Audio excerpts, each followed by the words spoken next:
Capítulo 6. No importa si el precio es el justo. Lo que importa es lo que una está dispuesta a pagar. Señora Bartleby. Londres para señoritas. Social Gazette. 1893. Si Harry tenía alguna duda sobre lo poco que iba a durar la carrera literaria de la señorita Dove, la edición del sábado siguiente del Social Gazette se las resolvió todas. Se pasó el periódico doblado de la mano derecha a la izquierda y siguió leyendo su columna mientras su ayuda de cámara, Cummings, lo ayudaba a ponerse la chaqueta.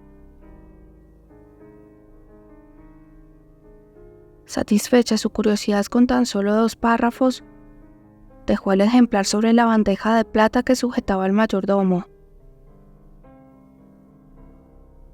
Gracias, Jackson. Puedes llevarlo abajo y dejarlo en el comedor con el resto de la prensa. Bajaré enseguida. Muy bien, milord. El hombre se fue, y Harry se dio la vuelta alzando la barbilla para que Cummings pudiera hacerle el nudo del pañuelo. Se imaginaba que la señorita Dove escribiría sobre algo tan insustancial como cómo preparar un almuerzo de etiqueta, y estaba convencido de que eso no iba a contribuir a mejorar la economía de Lord Barringer. Él y el conde no tardarían en llegar a un acuerdo sobre el precio de su periódico. 15 días, pensó mientras bajaba la escalera. Máximo 1 mes. ¿En Chelsea venden manteles? Oyó preguntar a su madre al entrar en el comedor. No lo sabía. Buenos días, querido. Buenos días, mamá. Besó a Luisa en la mejilla. Buenos días, señoritas. Les hizo una reverencia a todas y les sorprendió ver que Lady Felicity había desarrollado cierto interés por los periódicos, pues sujetaba uno entre las manos. Hoy estás de buen humor, Harry, comentó Diana mientras él se acercaba al aparador. ¿Por qué no debería estarlo?, preguntó su hermano, sirviéndose judías, jamón y unas tostadas. Hace unos días no lo estabas, contestó ella. Pero al parecer ya te has resignado a la pérdida de tu secretaria. Su abuela habló antes de que él pudiera contestar. Harrison, no puedo creer que la señorita Dove haya dejado su empleo. Sacudió resignada la cabeza. Seguro que ahora ya nunca llegarás puntual. No te preocupes, abuela. No he perdido a la señorita Dove. Se sentó a la cabecera de la mesa. Solo estará fuera unos días. Muy típico de ti definir la dimisión de esa chica como que solo estará fuera unos días, dijo Vivian riéndose. Siempre has sido muy optimista, Harry. ¿Por qué Chelsea?, preguntó Luisa, retomando el tema del que estaban hablando antes de que él entrara en el comedor. ¿Menciona alguna tienda en concreto? Felicity levantó el periódico doblado con una mano y tras recorrerlo con la mirada, asintió. Carraspeó y empezó a leer en voz alta para sus compañeras de mesa. Si nos hacen falta unos manteles, la tienda Maxwell, en Chelsea, es el lugar ideal donde comprarlos. El hilo irlandés del que están hechos y las que tengan una economía más ajustada podrán comprobar que sus precios son de lo más razonable. Déjame ver.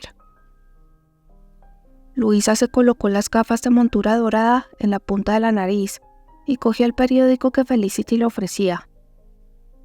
Veamos.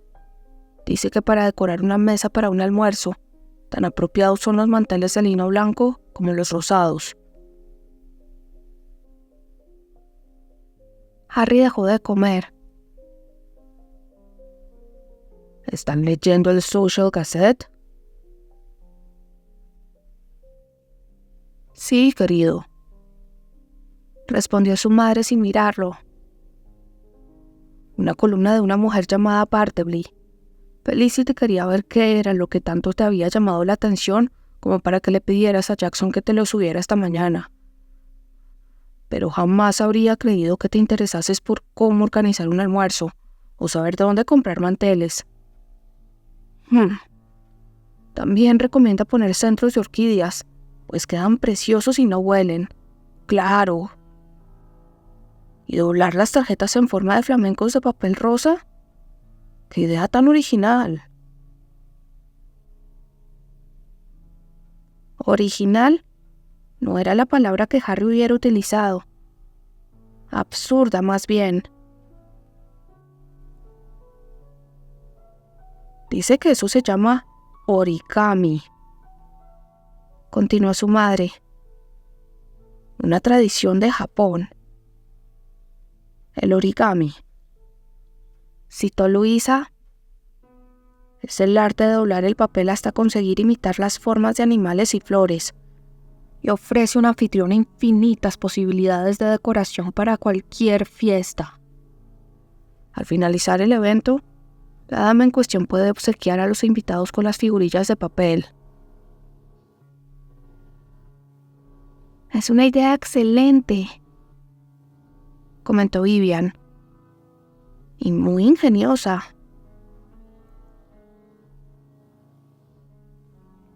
El comentario fue secundado por varias exclamaciones de aprobación del resto de las damas, y a Harry se le hizo un nudo en el estómago.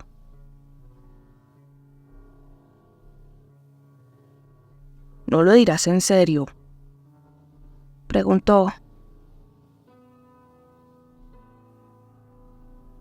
Organizar un almuerzo o cualquier tipo de fiesta es algo muy serio, querido. Su madre desdobló el periódico y volvió a la página para leer el resto de la columna de la señorita Duff.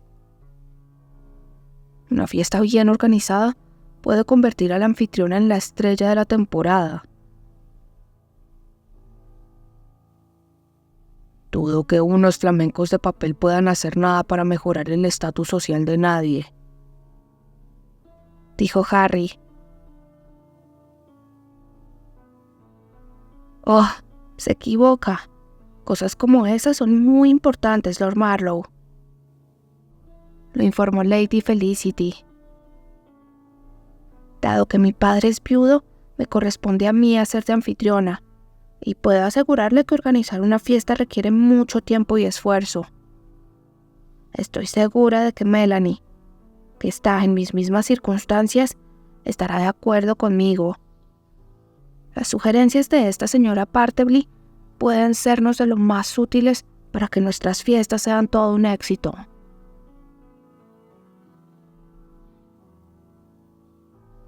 Melanie, que parecía incapaz de hablar siempre que él estaba en la misma habitación, se limitó a asentir con la cabeza. Chicas, escuchen esto. Luisa se inclinó hacia adelante, impaciente por compartir la última perla de sabiduría de la señora Bartleby. Dice que hay una papelería justo enfrente de la tienda de los manteles de Chelsea, donde venden papeles de colores ideales para eso del origami. Y que también enseñan a hacer los flamencos. O bien los hacen ellos por encargo. La recomiendo encarecidamente.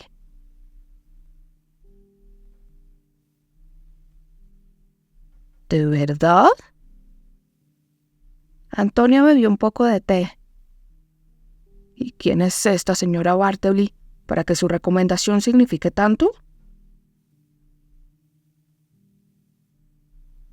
Harry podría decirles exactamente quién era, pero no tenía intención de hacerlo. Si sus hermanas se enteraban de que era la señorita Dove, lo machacarían por haberla dejado escapar y mandarla directamente a las garras de Barringer. A pesar de que era solo una situación temporal, jamás lograría que lo olvidaran. De modo que, sabiamente, mantuvo la boca cerrada. ¿Quién la conoce?, prosiguió Antonia. ¿Quiénes son su familia? No sé de ninguna familia inglesa de buena cuna que se apellide Bartleby. Tal vez sea americana, sugirió Phoebe.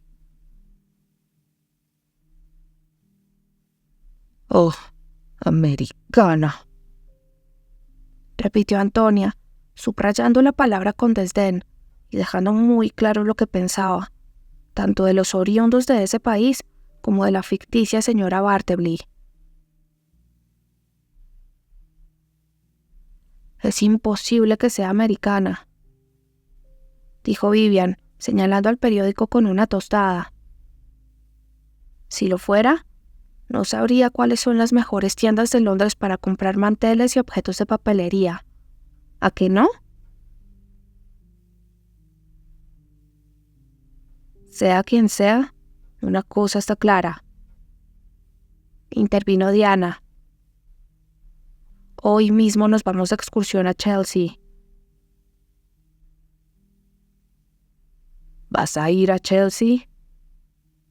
Harry la miró preocupado. ¿Solo porque una mujer a la que ni siquiera conoces lo ha dicho?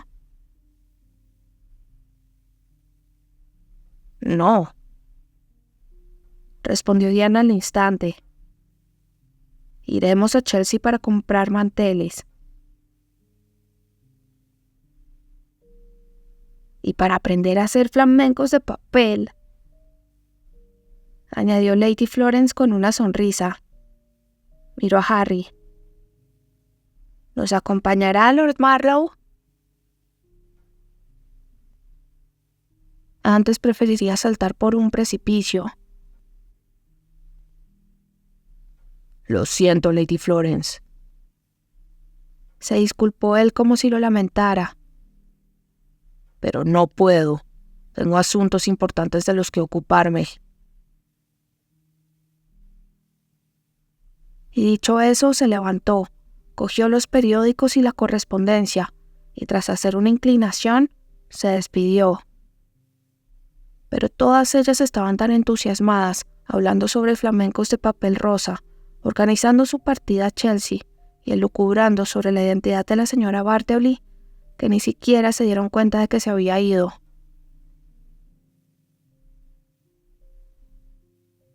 A lo largo de los 2 meses siguientes, la incomodidad de Harry durante los desayunos le demostró que se había equivocado con los escritos de la señorita Dove. Tras 60 días, y muy a su pesar, todo el mundo comentaba lo inteligente que era la señora Bartleby y lo ingeniosas que eran sus ideas.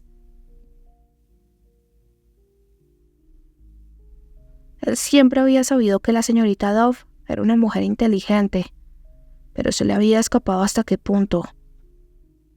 Por lo visto, era la enciclopedia británica con patas. La señora Bartleby parecía saberlo absolutamente todo. Cómo quitar las manchas de tinta de la seda, el mejor modo de rechazar una proposición de matrimonio de un viudo, qué restaurantes eran los más respetables para que una chica fuera a cenar después del teatro, acompañada, claro estaba, y qué pastelería servían los mejores dulces. En su columna aseguraba a las señoritas trabajadoras que estaba permitido pasear con un joven por la tarde y sin carabina, siempre y cuando su amistad se remontara a varios años, que dicho paseo tuviera lugar al salir del trabajo y que el joven en cuestión fuera respetable y tuviera buena reputación. Las damas de la alta sociedad eran ya otro tema, pues éstas gozaban de menos libertad que las chicas que se ganaban la vida trabajando y debían ir acompañadas de sus carabinas hasta cumplir los 30.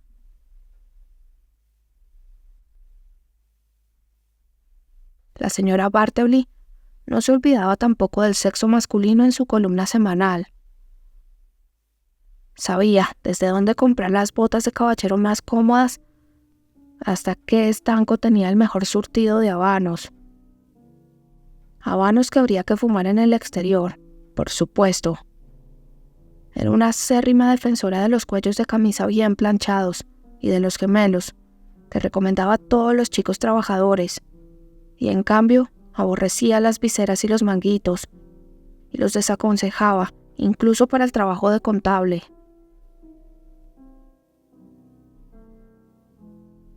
Las palabras «la señora Bartleby dice» se repetían en tantas conversaciones que Harry creía que si las escuchaba una vez más, se volvería loco.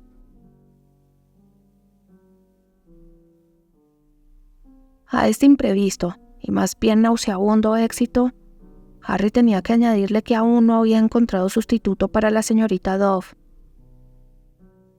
El día siguiente a su altercado en el piso de ella, había llamado a la agencia, y desde entonces una multitud de secretarias y secretarios habían desfilado por su despacho. Cada vez le aseguraban que le mandaban a alguien con experiencia, pero luego siempre salía algo mal. Uno era demasiado lento para tomar notas. Otro era incapaz de acordarse de que a Harry le gustaba el café y no el té, y que lo tomaba sin leche ni azúcar. Otro olvidaba sus citas. El último día había sido peor que ningún otro, porque encima de todo, Harry había perdido su agenda.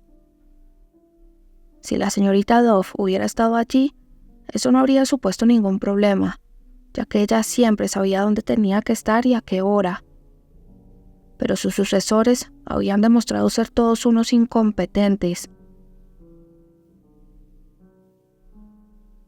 El más reciente, un chico llamado Quinn, a Harry le parecía el peor del lote. Tenía la irritante costumbre de agachar la cabeza como un perrito apaleado cada vez que él le decía que se había equivocado. Pero tener que repetir las mismas explicaciones día tras día a personas distintas era agotador, tanto para él como para los miembros de su equipo, de modo que finalmente se había resignado a quedarse con Quinn de manera provisional. Pero a medida que pasaban los días y que la popularidad de la señora Bartleby iba aumentando, empezó a temer que iba a tener que quedarse con Quinn o con alguien igual de incompetente durante mucho tiempo.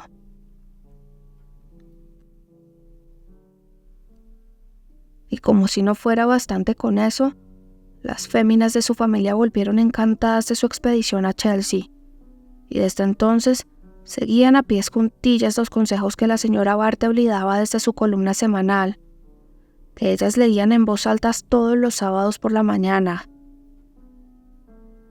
Organizaban su vida alrededor de la información que dictaba el alter ego de la señorita Dove, y gastaban el dinero de Harry en cualquier tontería que ésta recomendara. Diana, la columna de hoy parece escrita para ti. Luisa se peleó con el periódico que tenía en las manos. La señora Bartleby habla de cómo organizar almuerzos de boda.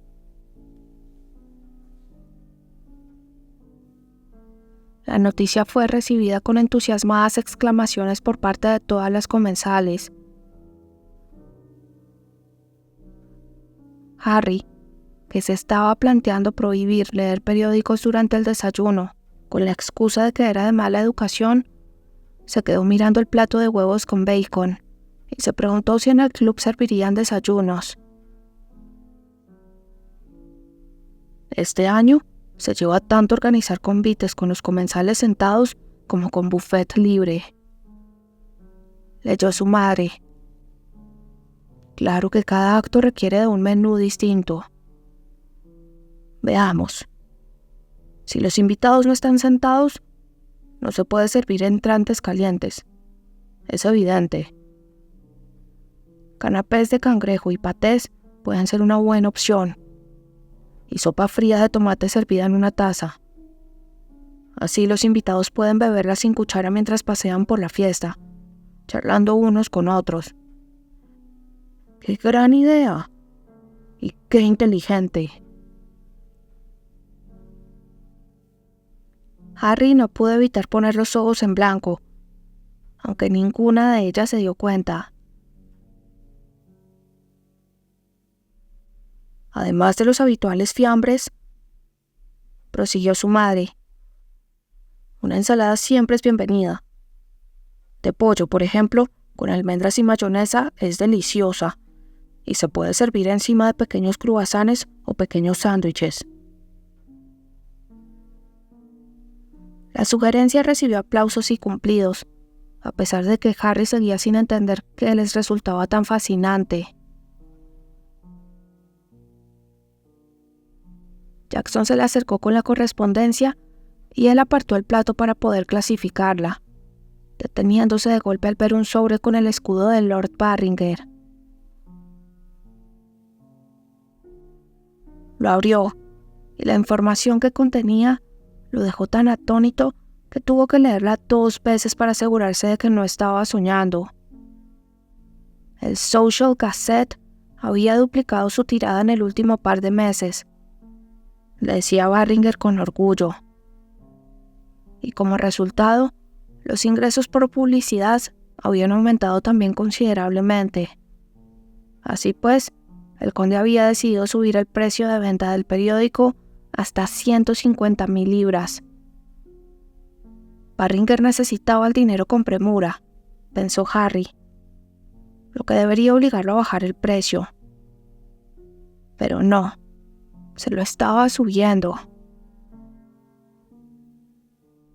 ¿Y por qué?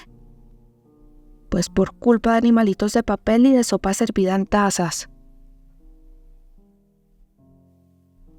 Querido, no chirríes los dientes, lo riñó Luisa, y luego miró a su hija mayor por encima de las gafas.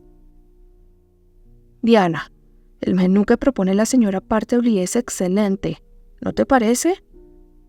Sería de lo más apropiado para tu boda. Harry no pudo soportarlo más. Ni hablar, exclamó poniéndose de pie. Yo no voy a beber sopa servida en una taza, mamá, ni siquiera por Diana.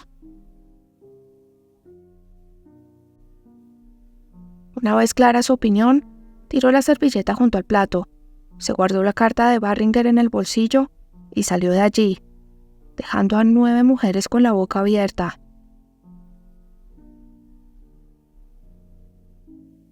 Como no tenía ni idea de cuáles eran sus compromisos del día, y al parecer su secretario tampoco, decidió ir a su club.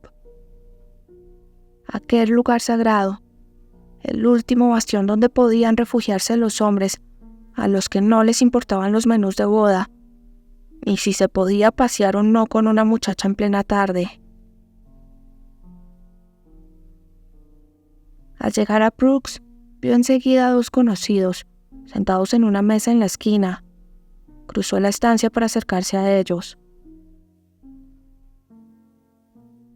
Lord Weston fue el primero en verlo. «Esto sí que es estupendo», exclamó, poniéndose de pie para darle una palmada en el hombro. «Me alegro de que estés aquí, Marlowe.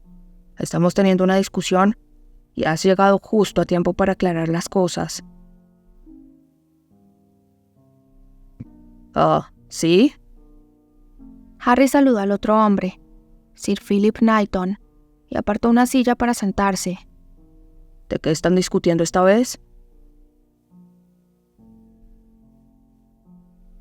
Yo digo que el nudo diplomático sigue estando de moda, pero Sir Philip dice que ya no, que ahora el que se lleva es el de comme il faut. No soy yo quien lo dice, Weston, protestó Sir Philip. La tal Bartleby lo ha dejado muy claro en su columna de esta semana. El nudo diplomático está muerto. Esto es el colmo. Harry se levantó tan deprisa que hasta tiró la silla. Maldita sea. ¿Es que ni siquiera en el club puede estar uno tranquilo? Todos los caballeros que había a su alrededor, incluidos sus amigos, lo miraron atónitos. Harry respiró hondo. Discúlpenme, dijo con una inclinación de cabeza. pero me tengo que ir. Acabo de recordar que tengo una cita muy importante. Salió de allí y pidió que le trajeran el carruaje, pero cuando éste llegó, le dijo al cochero que se fuera sin él, y se fue caminando. Repasó mentalmente todo lo que pudo recordar de los escritos de la señorita Dove, que no era mucho, puesto que no había leído casi nada. Y como lo poco que había leído no había conseguido captar su interés, apenas pudo acordarse de nada. Algo sobre cómo decorar un piso, y poco más. Cómo organizar una fiesta en casa, el modo más adecuado de salir a cabalgar. Se aburría solo de pensarlo. ¿Por qué estaba teniendo tanto éxito? Era incapaz de entenderlo.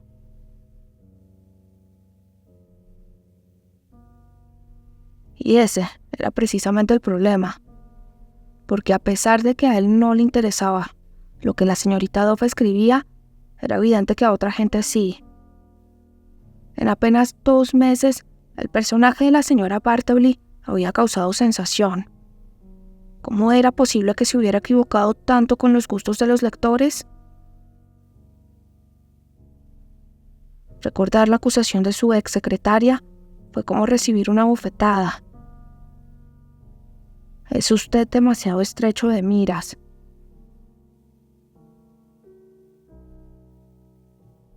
¿Era verdad? Harry siempre se había enorgullecido de tener una mentalidad abierta. ¿Se había convertido en alguien conservador sin darse cuenta? Pensó en sus editores, en todos los manuscritos que le habían recomendado a lo largo de los años y que él había rechazado. ¿Cuántas señoras Bartleby más habría entre ellos? Ya no lo sabría jamás. Él siempre había confiado en su instinto, y este nunca le había fallado. Su éxito como hombre de negocios dependía de su capacidad de anticiparse a las necesidades de los lectores y satisfacerlas en el momento adecuado. ¿Le estaba desapareciendo esa capacidad? ¿Le estaba fallando su instinto? Harry no estaba acostumbrado a dudar de sí mismo, y era una sensación muy extraña. Estaba perdiendo las cualidades que lo habían convertido en el editor con más éxito de toda Gran Bretaña. Al llegar a Hyde Park, se detuvo frente a un chico con gorra que vendía periódicos. Tenía 3 de los que él editaba, más el London Times y el Social Gazette. Compró un ejemplar del último, buscó un banco vacío y se sentó. Leyó hasta la última coma de la columna de Londres para señoritas, escrita por la señora Honoria Bartleby, y al terminar, aunque se había informado de todo sobre el perfecto almuerzo para una boda, seguía sin saber qué era lo que tanto gustaba a la gente. Aunque por otro lado, sabía que lo que él pensara de los escritos de la señorita Dove ya no importaba. Harry se recostó en el banco y trató de analizar la situación con objetividad. El negocio de editor era muy arriesgado, siempre cambiante y muy competitivo. No podía permitirse quedarse atrás. En los últimos años, sus inversiones más rentables habían sido fruto de su instinto visionario y de su capacidad para saber sacar provecho de cualquier situación.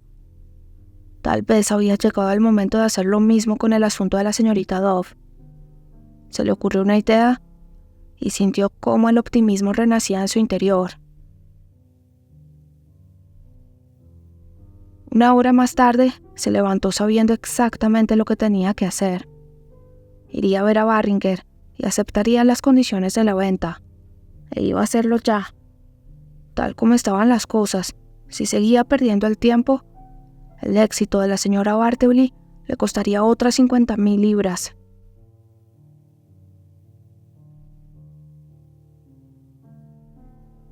A Emma le encantaba su nueva vida. Pasarse la tarde recorriendo las tiendas de Londres en busca de información que transmitir luego a sus lectoras. Dar rienda suelta a su ingenio, a su creatividad, y encontrar, desde el modo en que incluso las matronas más tacañas pudieran organizar una cena exitosa, hasta los mejores consejos para que una señorita trabajadora pudiera decorar su piso. Le gustaba mucho escribir y ver publicados sus escritos, y también el personaje de la señora Bartleby, porque cuando cada mañana se ponía a la máquina y redactaba los consejos como su alter ego, podía oír de nuevo la voz de la tía Lidia. Era casi como si la tuviera sentada a su lado, ayudándola, compartiendo su éxito con ella. Porque tenía éxito, por increíble que pareciera. A pesar de los continuos rechazos de su antiguo jefe, Emma siempre había estado convencida de que sus consejos podían ayudar a la gente. Pero estaba anonadada de ver el impacto que había tenido su personaje y la rapidez con que se había hecho tan popular. En un mes, se había convertido en el tema de conversación de las mañanas de los sábados, y cuando le pidió a Barringer que le subiera el sueldo, este aceptó encantado, con lo que pudo dejar de recurrir a sus ahorros y mantenerse solo con su sueldo de escritora. Al cabo de 2 meses, recibía montones de cartas, tantas que no podía responderlas en el plazo que dictaban las normas de educación. A veces, mientras esperaba el ómnibus en la esquina o hacía cola en la carnicería, oía cómo la gente hablaba de la señora Bartleby. Esa popularidad le causaba un ligero cosquilleo en el estómago. Pero si recibía una mala crítica o oía hablar mal de ella, se deprimía durante horas y acababa comiendo demasiado chocolate. A pesar de las ocasionales críticas y de sus correspondientes dolores de estómago, Emma jamás había sido tan feliz. Lo que estaba haciendo era mucho más útil que asegurarse de que aquel hombre impresentable y desmemoriado llegara a tiempo a sus reuniones, y mucho más gratificante que comprar regalos en su nombre. Pero tenía que reconocer que su nuevo trabajo no era nada fácil. Tuvo que acostumbrarse a trabajar con fechas de entrega, y eso era duro. Tenía que ser escrupulosa para documentarse y juiciosa al dar consejo. Por otra parte, Lord Barringer le había pedido que mantuviera la identidad de la señora Bartleby en secreto, y eso era lo más difícil de todo, pues ella siempre había sido extremadamente honesta. Fuera como fuese, tal como había dicho Lord Barringer, el misterio había servido para avivar más la curiosidad del público. Y lo que era más importante, se suponía que los consejos que daba una mujer entrada en años seguramente perdería credibilidad si se descubría que en realidad se trataba de una chica soltera. Al fin y al cabo, nadie quería recibir consejos de una solterona, que era precisamente por lo que Emma había decidido escribir con seudónimo. Aunque entendía los motivos de seguir recurriendo a tal subterfugio, no veía el modo de mantenerlo. Lord Marlowe sabía la verdad, y tenía motivos de sobra para sacarla a la luz. Pero cuando se lo dijo a Lord Barringer, el conde se limitó a sonreír de un modo misterioso y a decirle que Marlowe era el último interesado en que se descubriera el pastel. Extrañada de que confiara tanto en la discreción de Marlowe, aceptó mantener la boca cerrada, y pronto todo el mundo supo que tras despedirse de su antiguo trabajo, Emma había empezado a trabajar como secretaria de la ahora tan famosa señora Bartleby. Se sentía culpable de mentir, Pero en cuanto pensaba en lo que Lord Marlowe había dicho sobre las tonterías que escribía, dicha culpabilidad desaparecía en el acto. Con cada semana que pasaba, a Emma le resultaba más fácil desempeñar su papel. Un domingo por la tarde, mientras tomaba el té con las otras jóvenes que vivían en su edificio, consiguió responder a todas sus preguntas sin decir ninguna mentira, cosa que tenía mérito. Sentada en el comedor de la señora Morris, rodeada por el papel pálido de la pared y entre aquellos muebles de caoba, Emma pudo escuchar cómo sus amigas comentaban su última columna y comprobar de primera mano el alcance de su influencia. Fue una tarde de lo más gratificante. El señor Jones me ha pedido que me case con él. Se oyó el tintinear de 5 tazas al entrar en contacto con sus respectivos platos, seguido por 5 exclamaciones de asombro procedentes de las muchachas, que ya levantaban la cabeza hacia la señorita Beatrice Cole, siempre la última en llegar, que acababa de entrar en la habitación. «Oh, querida Beatrice». La señora Morris dejó la taza encima de la mesa y se volvió para mirar a la joven. «¡Qué día tan feliz!». Beatrice se sentó en el gastado sillón orejero que solía ocupar. Su rostro resplandecía de satisfacción, sin duda alguna debido al amor, pero también en parte a la sensación de triunfo por haber conseguido algo tan difícil: encontrar un joven respetable y con futuro. Y pensar que todo se lo debo a la señora Bartleby. Beatrice se quitó los guantes para poder enseñarles a todas el anillo de compromiso, una delicada filigrana de plata. De no haber sido por ella, seguramente me habría muerto virgen. Tanto la señorita Prudence Bosworth como la señorita María Martingale se quedaron sin habla al oír el desafortunado comentario, pero la felicitaron de todos modos por el afecto que tenían por ella y también por ocultar su envidia.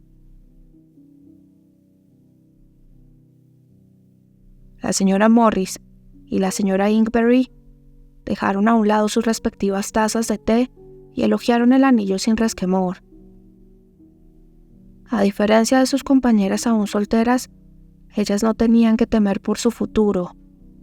La señora Morris era viuda y había heredado una fortuna de su difunto esposo.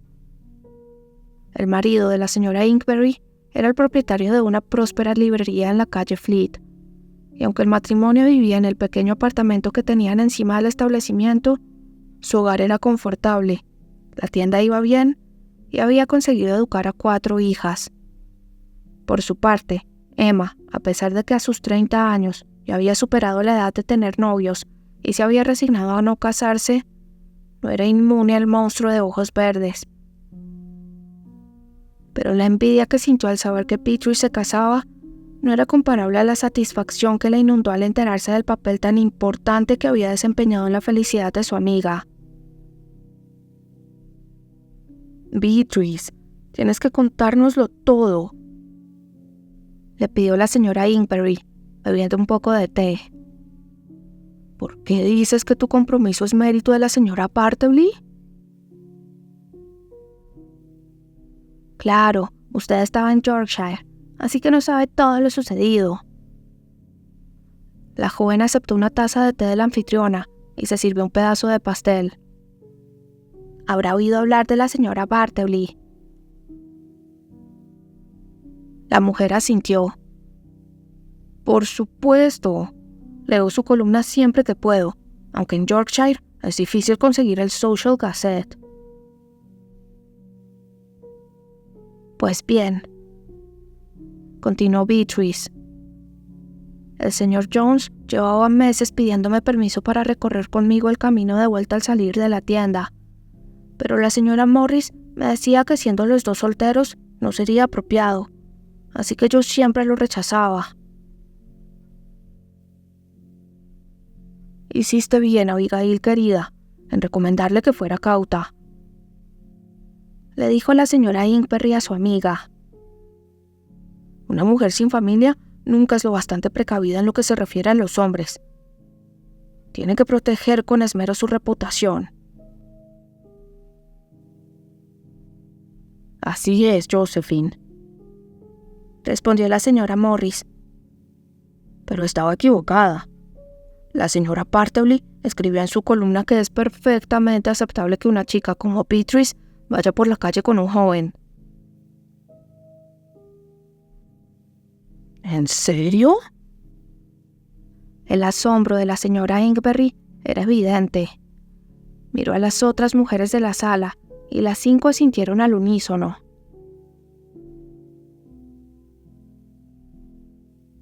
En la columna no habla específicamente de mí, claro, dijo Beatrice, refiriéndose a lo que Emma había escrito 6 semanas atrás.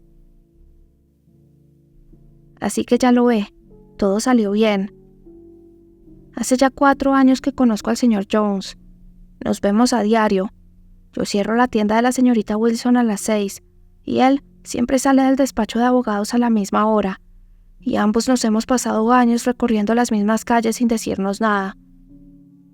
Y en lo que se refiere a su reputación, no cabe duda de que la del señor Jones es intachable. Solo hay que ver dónde trabaja. Y en más de una ocasión, mientras hacíamos cola en la cafetería para comprar el almuerzo, lo he visto comprar 2 raciones y darle una a un indigente que siempre ronda por el barrio. Seguro que eso habla muy bien de él, ¿no? Emma estaba completamente de acuerdo. Había escrito esa columna con el único objetivo de mitigar un poco esa estricta regla de conducta, y para que la pobre Beatrice pudiera caminar hasta casa con su joven pretendiente. La señora Morris tenía buen corazón, pero a decir verdad, no era muy lista y solía tomárselo todo demasiado al pie de la letra. Incluso la tía Lidia, que había sido su amiga durante años, creía que era un poco lerda. Bueno, dijo la señora Ingberry. Si la señora Partley dijo que estaba bien Beatrice, no tengo ninguna duda de que así es. Me puse tan contenta cuando leí el artículo, prosiguió la joven. Fue como si me quitaran un peso de encima. Entonces fui corriendo a ver al señor Jones y le dije que si la señora Partley decía que lo de pasear juntos era correcto, entonces podíamos estar tranquilos. A partir de entonces, cada día salimos juntos al trabajo y venimos hasta aquí caminando, señora Ingberry. El domingo por la tarde vamos a pasear al parque. Allí es donde se me ha declarado, hace menos de 1 hora. Miró el anillo y movió la mano hasta que la plata destelló bajo los rayos del sol que entraban por la ventana. Nos casaremos antes de Navidad. Emma sonrió y bebió un poco de té. Sí, su nueva vida era de lo más satisfactoria. El jueves por la tarde, cuando el chico de los recados del Social Gazette fue a recoger su nueva columna, aún se sentía muy contenta, a pesar de que se había pasado 4 días sintiendo lo que se denomina el bloqueo del escritor. Cuando el joven señor Hobbs llamó a su puerta, Emma justo terminaba de mecanografiar frenéticamente el último párrafo. Un momento, Hobbs, dijo sin abrir, mientras tiraba del folio y lo sacaba de la máquina de escribir. Solo será un momento. Dobló los papeles y los ensobró. Luego cerró el sobre con un poco de cera y con las prisas manchó el escritorio. Corrió hacia la puerta, la abrió y le entregó el sobre al chico con un suspiro de alivio. Aquí lo tiene, señor Hobbs. Ante su sorpresa, él no cogió el sobre, sino que sacudió la cabeza. Me han dicho que le diga que tiene que entregarlo usted misma en el Gazette.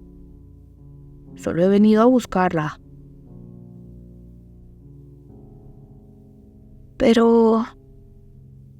Emma se detuvo, frunciendo el cejo con preocupación. Aquello sí que era raro, pero Hobbs no parecía saber nada más. Cogió su sombrero, se puso los guantes, se guardó el sobre en el bolsillo de la falda y fue con el joven hasta las oficinas del Social Gazette, asimismo en la calle Bouverie. Cuando llegaron, el portero despidió al recadero y con cara de preocupación la acompañó hasta el despacho de Barringer. El desconcierto de Emma aumentó al ver al señor Ashe, el secretario del conde, empaquetando sus cosas. «Buenas tardes, señor Ashe», lo saludó. «¿Qué está haciendo?». El hombre dejó el tintero de plata en el escritorio de madera antes de contestar. Lord Barringer ha vendido el periódico. Le explicó.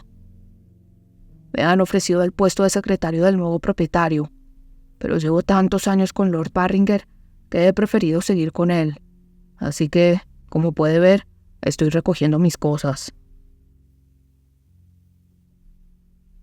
¿Le han vendido el Social Gazette? ¿A quién?